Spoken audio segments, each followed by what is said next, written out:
So, okay guys, eto another day, another vlog tayo. Yan, dahil day off nga ni Mami yan, napagpasyahan muna naming mamasyal dito sa SM Pampanga, malapit sa amin.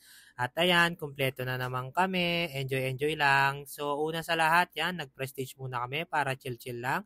At kita nyo naman, may mas nag-chill sa amin yung anak ko, napaka-relax talaga.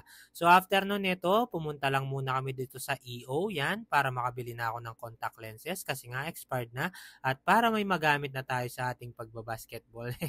After nga nun, yan, sabi ko kay Mami, punta kami ng SM Appliance para naman kami ay makatingin-tingin ng aircon dahil nga sa sobrang init ng panahon ngayon, pumasok sa isip ko yan. So yan, tingin-tingin lang muna. Sabi ko kay Mami, yan after nga nun, yun, ito yung kailangan talaga namin, yan, washing machine. So ito yung pinagpipilian pala namin guys, yung LG o kaya yung Samsung. Comment naman kayo kung ano yung mas maganda. Gusto namin talaga top load yan, pero pinag-iisipan pa namin. So after nga nun, ito, papunta pa lang tayo sa exciting part. Yan, nako. Ito talaga yung pinaka-purpose ng pagpunta namin dito sa SM. Yan, mapagupitan namin yung anak namin kasi ang haba na ng buhok niya. So dito lang naman kami. Yan, kita nyo naman ang haba ng queuing. Dami nagpapagupit. Yan, pinakain ko muna si Boss Gino ko. Yan, tingin-tingin siya. Nako, ano kaya mangyayari mamaya? So yan, tinraining ko muna siya dito sa upuan para hindi gano'ng magpumiglas. Training lang, Daddy Jepoy. Yan, sige. Nak, kaya natin to.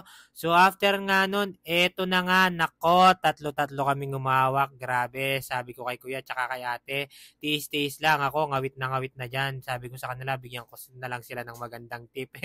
So after nun, yan, oh, nako, napaka-pogi ng anak ko. At Daddy Jepo nyo, eto ang nangyari sa kanya at nasira niya rin yung relo ko. Nako, ang mahal ng pagpapagupit mo, nak, nasira mo yung strap.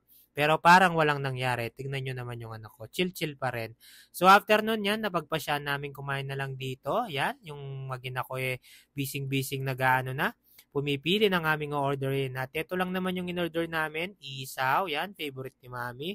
At ako naman ito, yung baby back. Yan, nako, sarap yata yan. At yung kay Mami yan, pasta liges. So yan, kakain muna kami. Siyempre, wag natin kalimutang i-serve si Mami ko. Yan, try natin tong isaw. Nako, grabe. Napakasarap niyan. Favorite talaga ni Mami ko dito. Kaya siya nag-aya dito. Yan, yung isaw yung favorite niya dyan na kinakain. So, yan. Kain-kain lang kami. Nako, napakaganda ni Mrs. ko. Yan. Try natin yung baby back rib, guys.